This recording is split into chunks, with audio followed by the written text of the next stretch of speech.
Good evening to everyone.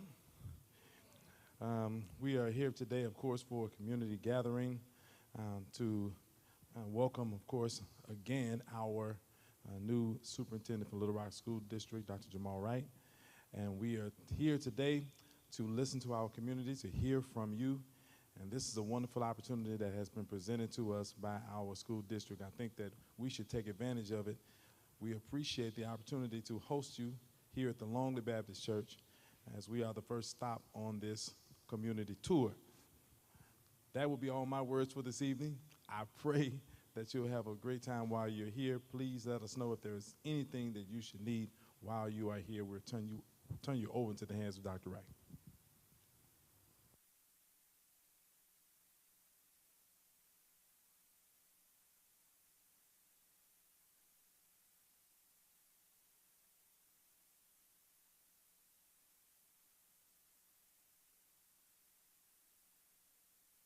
Testing one. All right, I'm going to take my mask off, and I'm going to stay up here and try not to move around, which is kind of difficult for me, but I'll try to position myself in one place. First of all, thanks to everyone for coming out this evening, and all of your members who are here greeting and helping us out this evening. Thank you for opening up the doors of your church for us this evening. I'm excited to have just a few minutes to share a little bit about myself and a little information about our district, and then at the end I will give all of our participants who are here today an opportunity to give us some information. And so for the first 45 minutes or so, you'll have to listen to me talk, and then for the last 15 minutes, I'll give you an opportunity to respond to a couple of questions that I have for you. I'm excited to be here in Little Rock. Today is my 1-month anniversary. Thought that some people would clap. Thank you. It's one person. Hopefully y'all will loosen up a little as we get further into this presentation this evening. But today is my 1-month anniversary here as the superintendent of Little Rock School District, and I am just as excited today as I was the day that I saw the board meeting and saw that I was the selection for the person that was selected for this role.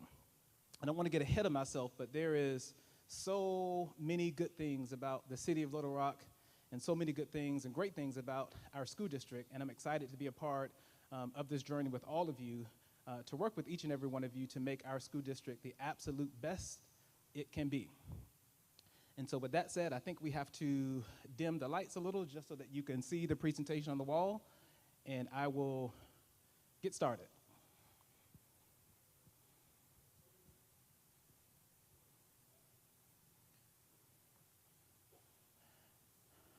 All right, can everybody see? Wow, that's very dark. That's a little better. All right, so first of all, I'm Jamal Wright. For those of you who don't know who I am, obviously you should know who I am because you came out to meet me this evening. And so again, I'm going to spend just probably about 30 minutes giving you a little bit of information about myself, my background. If you have been a part of any phase of the interview process, or if you are an administrator in our district, I'm sure you have heard this before, and so you'll just have to sit here and pretend as if this is all new information and act as if you're hearing this for the first time. But to all of you all who are here who I haven't had the opportunity to meet, I think it's important that you know a little bit about my background, where I'm from, a couple of things that have happened to me that have influenced who I am today as the work that I do. So I'm originally from Jacksonville, Florida, Duval County. Does anybody know anything about Duval County? All right, one person, two people. All right, hopefully you'll know more about Duval by the time I end. Usually when you say Duval, somebody makes some type of noise.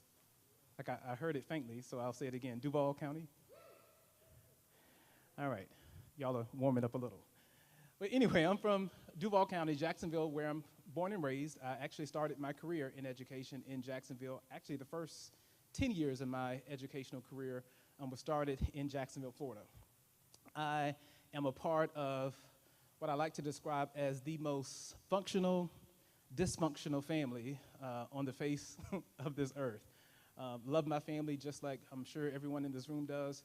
We have the cast of characters, the wide spectrum of cast of characters in our family, but my family is probably 99.9% of who I am today, and partly mostly why I entered this profession. I'll talk a little bit more about that as I get through the presentation. But I am the last of 5 children of my parents. One of my siblings deceased, passed away several years ago. I think I was only 1 or 2 years old. But I am the last of 4 remaining siblings. I'm the baby of my family, so everything that you know about the baby, the last child, probably applies to me. These are my parents, Reverend Nathaniel Wright and my mom, Helen Wright. My dad is the most influential person in my life. Everything that I know about what it means to be a man, to be a husband, to be a provider, my dad was the epitome of that for me and all of my siblings growing up. I had the ultimate example of what it means to work hard. He had probably the most stringent work ethic that I've ever seen from anyone. I can't remember the exact, I want to say the last 12 to 13 years of his career as a civil servant on the naval base in Jacksonville, he never missed a day of work. That's the type of individual he was. Sick, didn't matter. He showed up to work every day. And he had a regular 40-hour-a-week job. He also had a small business with my uncle, a fuel oil business. I've never, how many remember when you used to have to get kerosene in your tanks in order to have heat? Well, my dad and my uncle owned a fuel oil company, and so I would spend several evenings in Jacksonville on the fuel oil truck with my dad and uncle, filling up people's kerosene tanks in their backyards and on the sides of their houses. And so I learned from a very early age what it meant to be, before I even knew what the term entrepreneur was.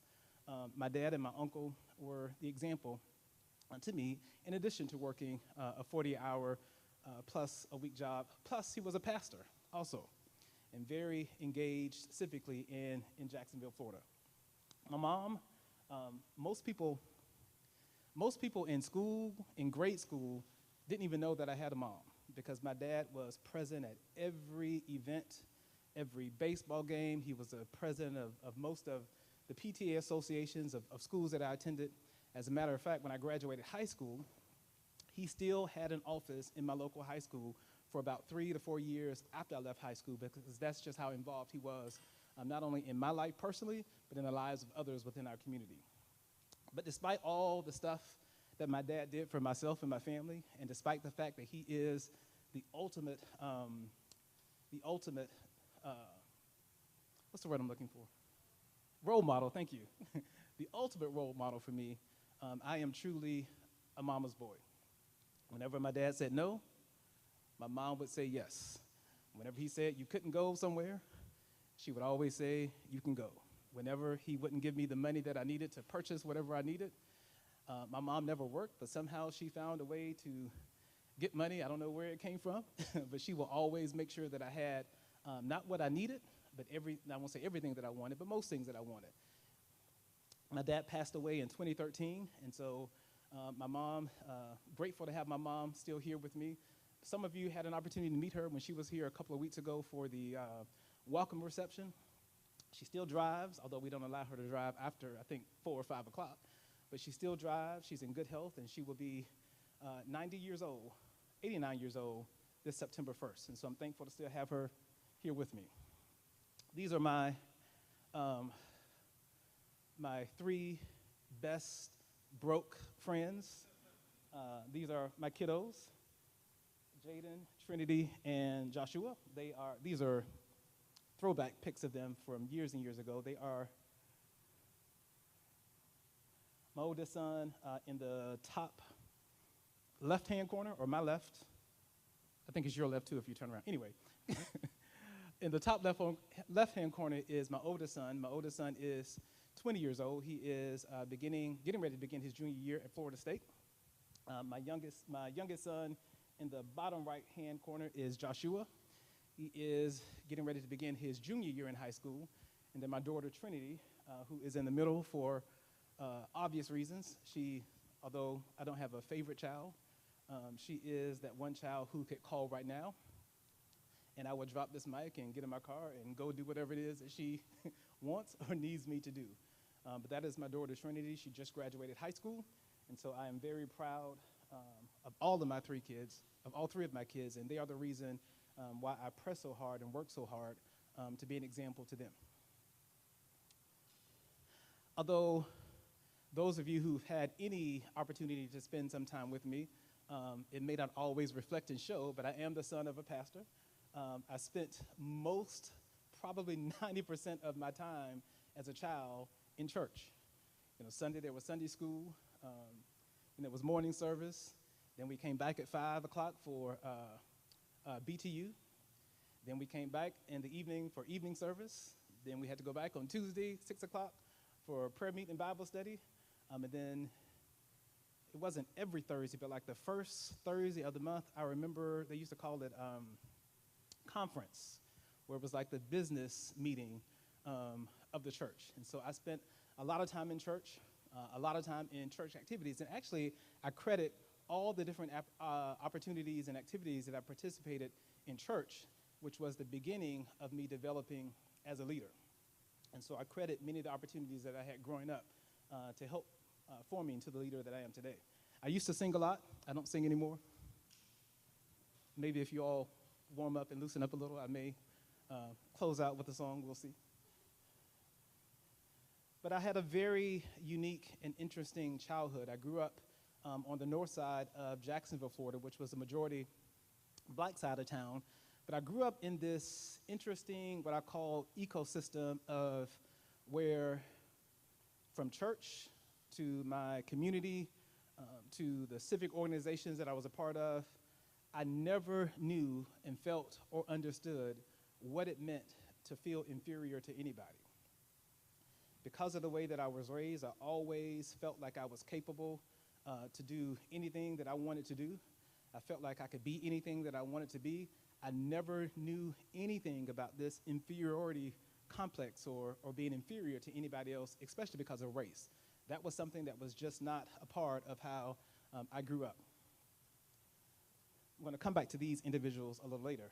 But it wasn't until I got to undergrad. I went to undergrad at the University of North Florida, which is a university in Jacksonville. And I think it was my first or second year as an undergraduate student in this course called Sociology of Education. And in this particular course, I remember vividly one day where we read, actually it was prior to class, the reading assignment for this particular day of class dealt with educational outcomes, whether it was achievement, special education, graduation, college attendance rates. But what was shocking to me was that at the bottom of every single educational outcome in this textbook, it was something about African American students and males in particular. And so this was the very first time in my life where I ever read something that was printed on paper that made me almost have a double take when it came to my identity as an African American male. Like I said before, I always grew up from my parents and from folks in my church, from folks in my community, always feeling and believing that I was capable of being and doing anything. And it wasn't until this particular moment, in this particular class, that I had this epiphany that the way that I grew up and the way that I experienced life was not the same for most children who look like me. And I definitely didn't grow up rich at all, but I grew up in a family structure and in a community structure where education was valued, where my dad didn't play. I remember my last, I don't know if I told this story before, but my last whooping or beating, whatever you want to call it, it was actually in 5th grade where I was a little mischievous. And I remember opening up some ketchup packets and some tacks and putting it in the seat of my teacher. His name is Dr. Greiter. I still remember his name to this day. The first male teacher that I had the utmost disdain for. And so I put these ketchup packets in his seat and tacks in his seat. So when we came back from lunch, he sat down in his chair and got ketchup all over his seat. I don't know when a phone call was made. All I know is I saw my dad walk into that classroom about an hour and 30 minutes later, and he grabbed me in front of that class, and you can picture the rest, and that was the last time, the last time that I remember getting in trouble in school. So fast forward to what I was talking about before I went on that little tangent. And so I get to college, read these outcomes about children who look like me, and it was at that point that I decided that my mission, and I left off the fact that I always knew that I was going to be a teacher, so that was a no-brainer. I knew that growing up. I knew in high school that I wanted to eventually become a principal, and so I went to school to prepare to be a teacher. But it was in this particular class at the University of North Florida where I made it my mission to make sure that all of those outcomes that I read in that particular textbook about children who look like me, my mission was to make sure that that never happened to any child who I had the responsibility to teach or to lead in a school, depending upon what role that I was in. So that was a seminal moment in my life. So I actually, I'm going to go back here. Pictured on your right are my pastors in Jacksonville, Bishop Vaughn and Narlene McLaughlin. They actually had a vision to start a school. And so my very first teaching job in 1997 was at the Potter's House Christian Academy. We were a little over 600 students, K-12. We started, the school started with just grades K-3 through third grade the first year, and I came on year 2 where we added grades 4 and 5, and then we added 1 grade for each additional year until we got to the 12th grade. So I actually started teaching in 1997, 5th grade, at the Potter's House Christian Academy, which was a interesting experience. I still keep in contact with many of the kids that I taught back then, and I always apologize to them because I felt like I didn't have a clue as to what I was doing, but we had fun. And I'm just thankful that they all turned out okay, despite having me as a teacher who had no clue what I was doing when I first started in this profession. But I taught here for 4 years. I left for 1 year and went to public school. Actually got married in '99, and I thought that if I went to the public school sector where I could make a little bit more money, so I went to public school for a year. They asked me to come back, and I came back in 2002 and actually served as the upper school principal for grades 6 to 12 until we had a chance to graduate our first graduating class of seniors, which was in 2005, which happened to be the exact same class that I started teaching in 1997. So I had a chance to, the first class that I ever taught, I had a chance to graduate them when they were seniors. So I left the Potter's House Christian Academy and actually relocated. My ex-wife now, and I think Jaden was born at that particular time, and we relocated to Gainesville, Florida, which was a whopping 1 hour and 30 minutes away. I went to Gainesville to start my doctoral program at the University of Florida. Go Gators? No? Okay. All right, anyway, so I started a doctoral program at the University of Florida, and I also became an assistant principal with the school district in Alachua County. And so my plan was to stay there, complete my doctorate, get some administrative experience in the public school sector, but I only stayed for 1 year because my pastor's wife, who actually was the headmaster or the administrator of the church, actually called and said, you know, they wanted to transition her out of that role, and so I came back to the Potter's House just for 1 year to serve as the headmaster of the entire campus. After that, I ventured over into, I left off one detail. While I was in this doctoral program, I was in the program with the superintendent of Duval County Public Schools, which is, I forgot, I want to say like the 37th largest district in our country. I can't remember the exact number, but he was in my class, and so eventually he talked me into making the plunge to public school leadership. And so my first opportunity to lead in the public school sector as a principal was at S.P. Livingston Elementary School, which was one of Duval County's turnaround schools, or F schools at that particular time. And it was here that I learned a couple of very important lessons that still impacts me to this day, and lessons that I still apply to this day. One of them is around ethical leadership, African American boys in special education. So in this school, I had about a little over 500 kids, but about 120 kids were in what we called at that time it was called the EBD program, Emotional Behavioral Disturbed. And so there were 2 elementary schools in our entire district that served this population of kids. SP Livingston was one. And so you had the regular school population, and then you had 120 kids in grades K to 5 in the back of the building in what I call what really looked like a prison. In every single room, there were timeout rooms. And then in the center of the building, there were like 6 timeout rooms, 3 in the front, 3 in the back. And I will never forget the day that I toured this campus, and I was walking through this wing in the back of the school, and all you could hear was screaming, yelling, and you will see kids being pulled, dragged. You would pick in a classroom, you'll see some kids in the timeout room, and they would literally have shoes or sticks or something in the door lever to keep the kids from being able to come out. And so it actually looked like, and it sounded like, and it felt like an actual prison. And what was more alarming to me was that pretty much 90% of the kids in this wing were all black children, and they were all black males. All black males. And it just left a plunging feeling in my heart. I didn't know how to exactly articulate what I was seeing, but I know it didn't feel right. Another interesting thing about this school was back in the No Child Left Behind days, and even today, we still have to test 95% of your kids. There's a 95% requirement whenever you test kids in any school.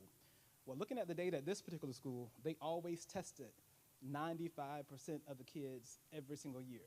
Guess who were the 5% that was left out? All of those boys in the back part of the building. And so here, again, the lessons learned was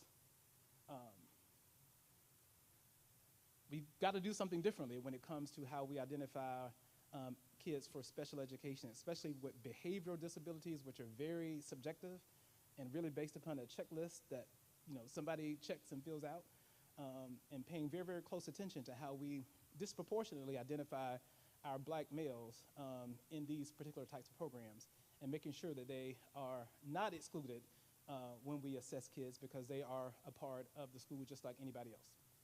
And so I made a very daring move my first year. Now remember, this school was already an F. It's already an F. And so in my first year, I made sure that we tested 100% of our kids, because I wanted to make sure that everybody was included.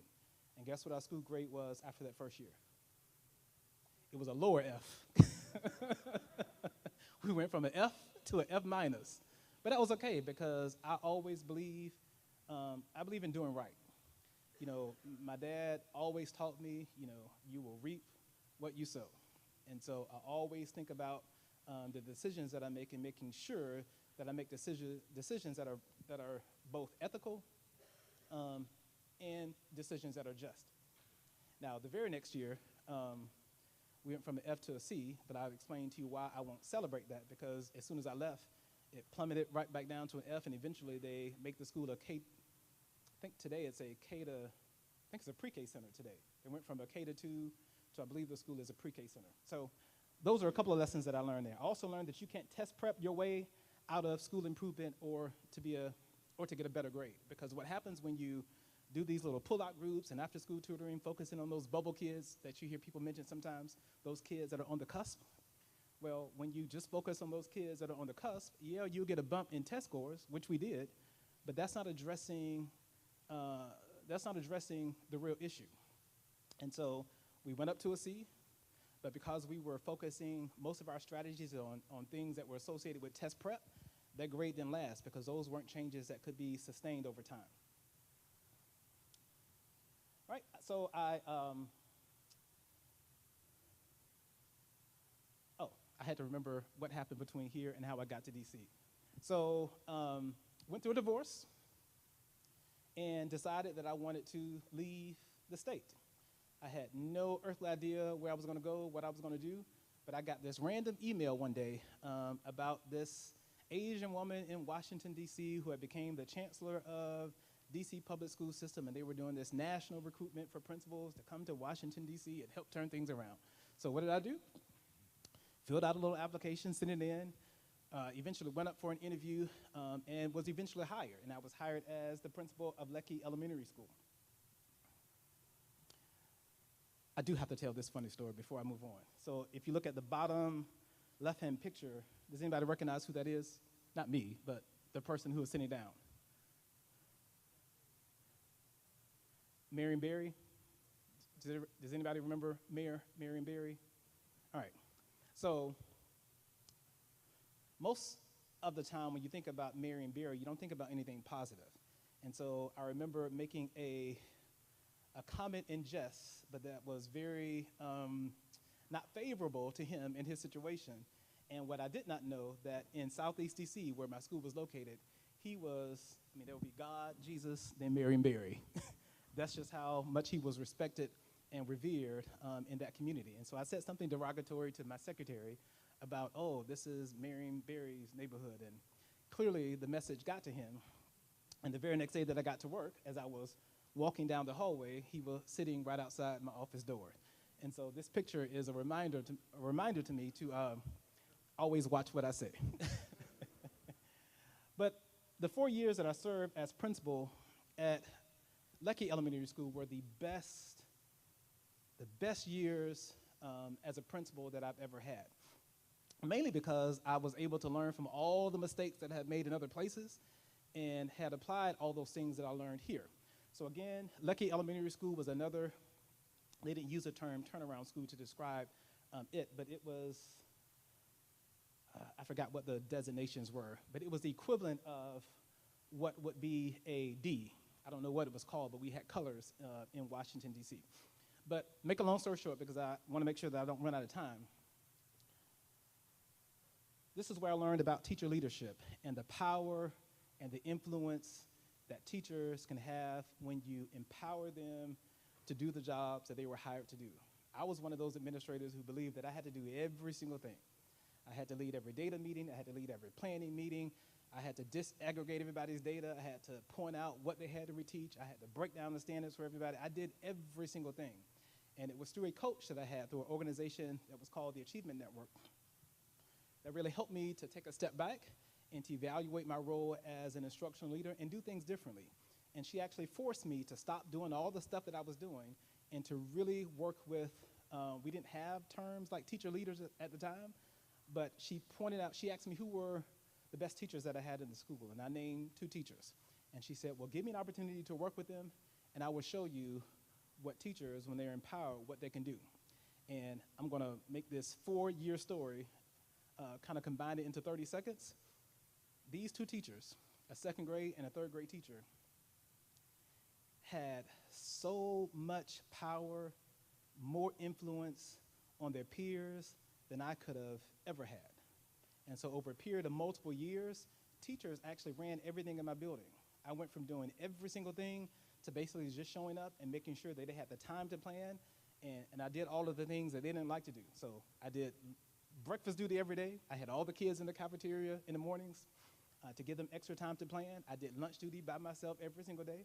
I did recess by myself every single day because the teachers in my building were so dedicated, so empowered, and I wanted to make sure that they had the time, the access, and the resources to do everything that needed to be done.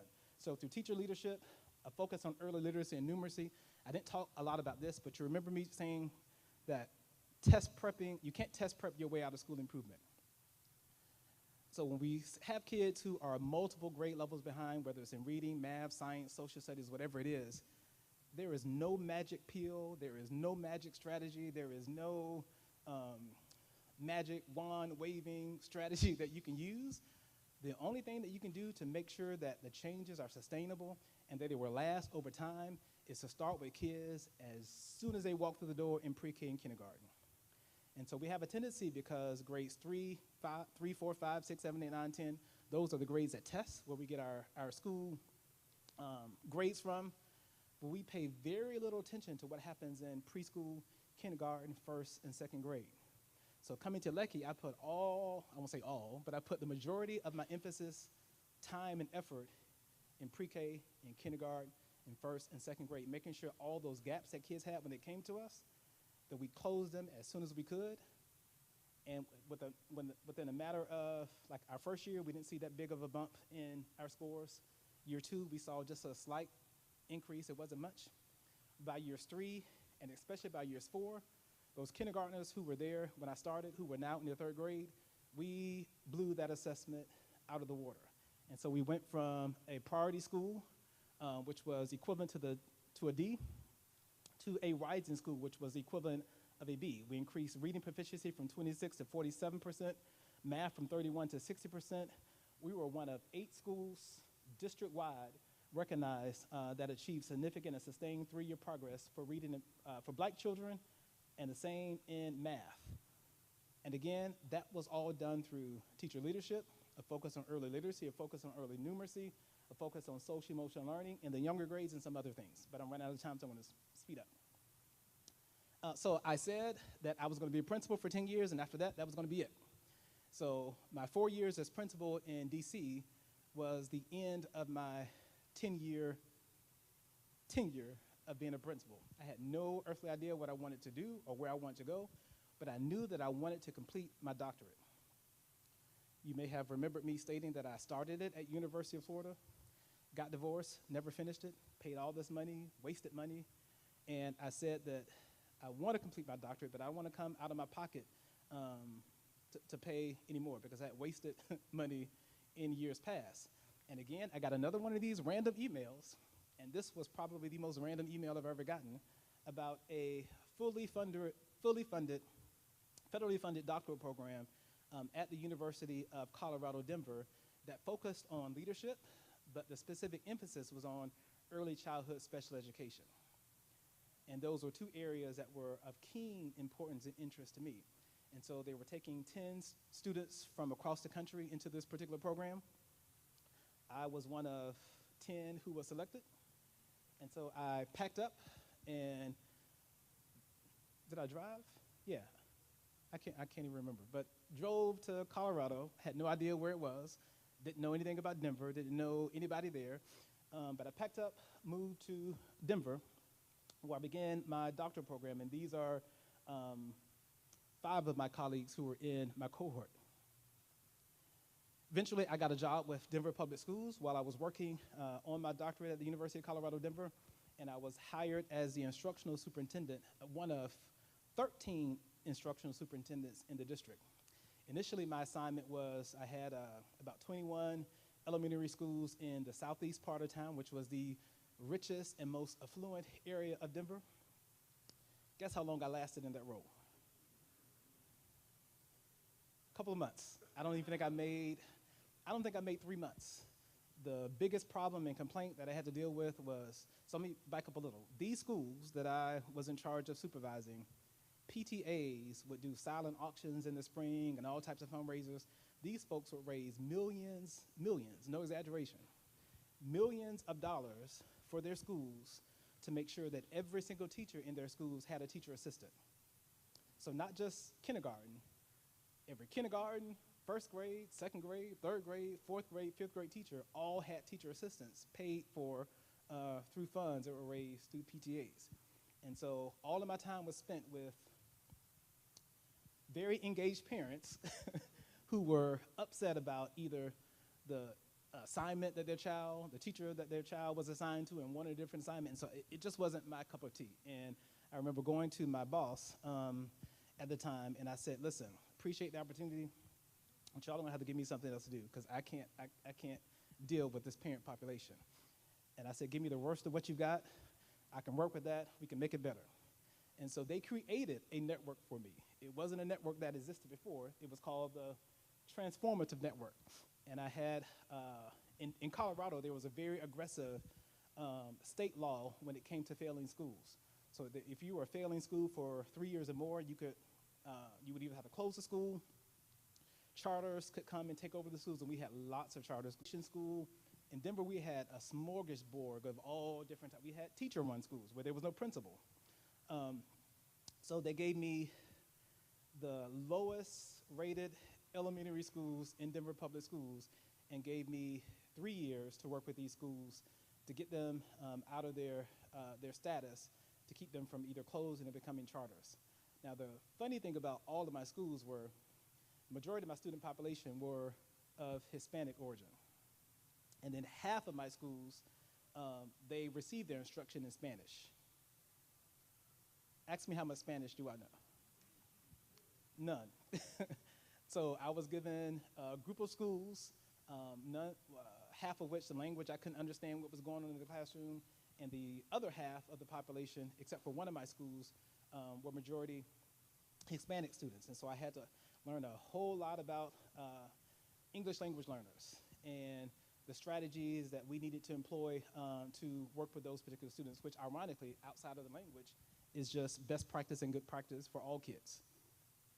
Make a long story short, after 3 years, 50% of the schools moved from red, which was equivalent of an F, to a C. 25% of the schools moved from an F to a B, and all of the schools were no longer eligible for any type of state intervention. So after 3 years, all of those schools were fine. They still are fine, and all of the principals, I won't say all, 3 of the principals that I served with are now instructional superintendents in Denver, leading networks. And so we had lots of success there, and under the how, you'll notice some of the same areas of focus and some of the same strategies that were used when I was a principal in DC. Not gonna read them all, but same thing. Teacher leadership, focus on early literacy, early numeracy, blah, blah, blah, blah, blah, blah. You can see them all there. I'm running out of time, so I'm gonna move a little fast. Left Denver, completed my doctorate. My goal was to get back to Florida to be closer to my kids. A part of the story that I'm leaving out is that either they will be flying back and forth to wherever I was, or I will be flying back and forth to wherever they were. I was flying from Denver. That was a long flight, trying to make football games, all types of stuff. So I was broke and tired of traveling. So my goal was to get back to Florida. Actually, secured a job in Hillsborough County, which is in Tampa, about 3.5 hours south of Jacksonville. Was on my way to Tampa. The job never materialized. There was a superintendent change, a leadership change, and by the time they offered me the job, it was too late. So I ended up working in Philly, where my mentor was superintendent, and I stayed there for a year until I can get back down south. So not much happened in Philly when I was there. I was only there for a year. I was recruited to come to Alabama to work under the state superintendent of Alabama to run a new office called the Office of School Turnaround and School Improvement. I couldn't remember the name of the office. So during my interview, Mr. Sentence said that we were going to be taking over a local school district. It was Montgomery Public Schools, the capital city of Alabama and the capital city's school district. To make this story very short, the same reaction this community had when the state took over Little Rock School District was exact same reaction that the community had when he made the decision to take over Montgomery Public Schools. So I am green as all get out. I don't know anything about the politics in Alabama. I know nothing about what I'm getting ready to get into, but what I know is when I got there, it was hell. I can say hell even though I'm in the church, right? Okay, I hope. All right. It was pure D hell. So needless to say, he did not last very long. He resigned prior to being terminated, and so my tenure there was extremely short at the State Department. Luckily, I knew people. I happened to know the brand new superintendent at the time in Birmingham City Schools, Lisa Herring, and so I just drove 2 hours over to Birmingham, and I became the chief academic officer of Birmingham City Schools. And so this was my very first time to impact change, not on the school level as a principal, and not even on the regional level as an instructional superintendent, but I was able to impact change over the course of the entire school district. Okay, let me speed up. So I was there for 2 years. Birmingham had the highest number of F-rated schools than any other school district in the state of Alabama when I started. Over the period of 2 years, doing some of the same work that I described before, but on a different level. We decreased the number of Fs from 22 to 6. We increased the number of schools rated C and above from 6 to 17. And you can see some of the other results that are listed there on the PowerPoint that I don't really have time to read. But a lot of work was done in Birmingham. It was a very challenging district to work in, many different similarities between Birmingham and Little Rock, but we were still able to accomplish and do some major work. So it was here that I got the itch to where, maybe I'm now ready to try to throw my hat in the ring to be somebody's superintendent. And so after this experience, I was hired as the superintendent of the Mississippi Achievement School District, which was a brand new attempt by the state of Mississippi to help support the state's most struggling school districts. And so I was hired there in 2019, and I was assigned, when I was hired, I didn't know what districts would be included in the Achievement School District initially, but a few days after I was hired, Yazoo City Municipal School District and Humphreys County School District were the two districts that were included in the Achievement School District. So I was there for 3 years, and to sum up my experience, I have never had a more challenging experience than I had there for a number of reasons. We don't have enough time this evening to delve into all those different things, but one thing that I can say that I learned very, very quickly is that urban poverty, which I was used to and accustomed to working in, is extremely different than rural poverty. It's night and day. I had no experience with rural poverty at all, and it was just a different culture, different expectations. I worked in a very under-resourced area where there was hardly any money to do anything. It was hard to get people to come and work. It was difficult. It was extremely difficult. But even despite the difficulties, and sometimes I look back and even marvel as to how we were able to still achieve certain outcomes, because when I tell you, that was hard work. And the only reason why I chose to leave is because that work was unsustainable for me. I gave blood, sweat, and tears every day for 7 days a week, 365 days. I was promised additional funding, promised some additional resources to help with the work. But the whole 3 years that I was there, the only thing that I had to work with was the funding that was generated by those local districts, which was hardly anything. And so it was either I die trying to make things great, or I figure out a new plan of action, because had I stayed there, it would not have taken long for me to just lose it all. I mean, that's just how dedicated I was, but I had to quickly realize that I can't keep doing this every single year without any help. And so I was very strategic when trying to decide where I was going to apply next. And so I don't think this is any secret to anyone in the room, but Little Rock was one of 3 searches that I was a part of. 2 were actually going on at the same time. One of the things that really attracted me about Little Rock School District, I studied the finances, backwards and forwards. I wanted to make sure that wherever I went, that there would be sufficient resources to be able to get the work done.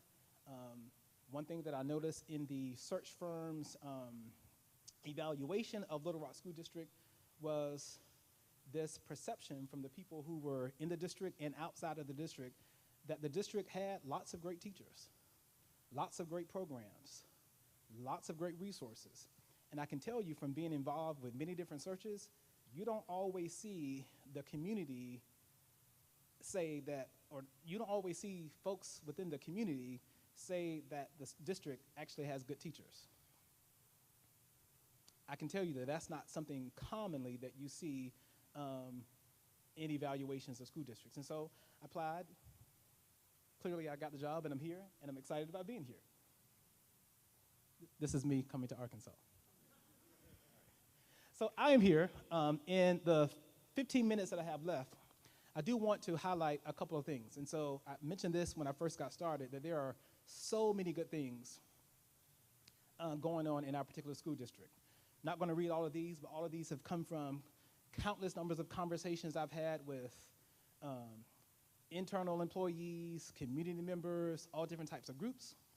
But despite all of the good stuff we have going on in our district, we have a lot of serious work to do. One thing that you will notice from me in terms of what's going to be important during my tenure here is that we focus on the one thing that we are charged to do as a school district, and that is to make sure our kids receive a quality education. And so my focus is going to be on instruction and making sure that the overall experience that children have within our schools, that is meeting their needs and that is high quality. And so we're going to be focusing on student outcomes. We've got some issues with our enrollment that I'm sure is no secret to anybody. We'll go over it in just a minute. And then some aspects of our culture within our district that we need to take a deeper look at and do something about. And so student outcomes, I'm going to speed through this. Graduation rate, student achievement, all means all. We have to educate all kids. All kids in our district have to do well. One thing that I hear over and over from people in this community is that we have pockets of excellence in our district. I hear that the typical child can get a good education in Little Rock School District. But when you look at our student population, we're not a district made up of typical kids, whatever typical kids means. And so we need to make sure that all of our kids are being successfully educated in our schools. Here's our graduation rates for the last 5 years. You'll notice over 5 years a slight decrease in the percentage of all students graduating. You'll see a decrease in Hispanic, gifted, and talented graduation rates over the past 4 years. Now, if there's any population in our district that we should be seeing with higher graduation rates, it should be our gifted and talented students. But you will see that over the course of 5 years, that even that subgroup of kids, their grad rates are decreasing. Decrease in students with disabilities graduation rates for 4 years, although there was an increase with this group from 2020 to 2021. A decrease in female graduation rates over 4 years, with relatively no change over the last couple of years. A decrease in the graduation rate for our males, although there was an increase from 2020 to 2021. On average, about 80%, we graduate about 80% of our kids every single year. And although that may sound great, there are 20% of our students every single year who aren't graduating. And there is something that we can do about that to fix that. And I don't have time to talk about it now, but this will be a focus of ours in this administration to make sure that we're graduating more students and paying close attention to that 20% every single year who are not graduating. And when you dig down into the data, I can tell you it is kids who have fallen behind, who may be in 9th or 10th grade with 1 or 2 or 3 high school credits. And so there is something that we can do for this population of kids to make sure that they don't continue to fall through the cracks. And also, you'll notice that the Hispanic graduation rate is probably lowest up here at about pre-pandemic levels, or somewhat similar to where we were, or close to where we were 5 years ago. Conversation with Mr. Smith earlier today, that after the pandemic, within 43 kids. There was a huge drop in our enrollment after the pandemic between 1920 and 2020. It belongs to you all. It belongs to the community. It is not my district. It is not the board members' district. You elect board members to represent your interests as citizens, but our schools belong to you. We need to do a better job and figure out a better way of engaging in their efforts to educate our students. A classified advisory council, a parent advisory council, principals roundtable, and although I will not have, will be quarterly, and so you're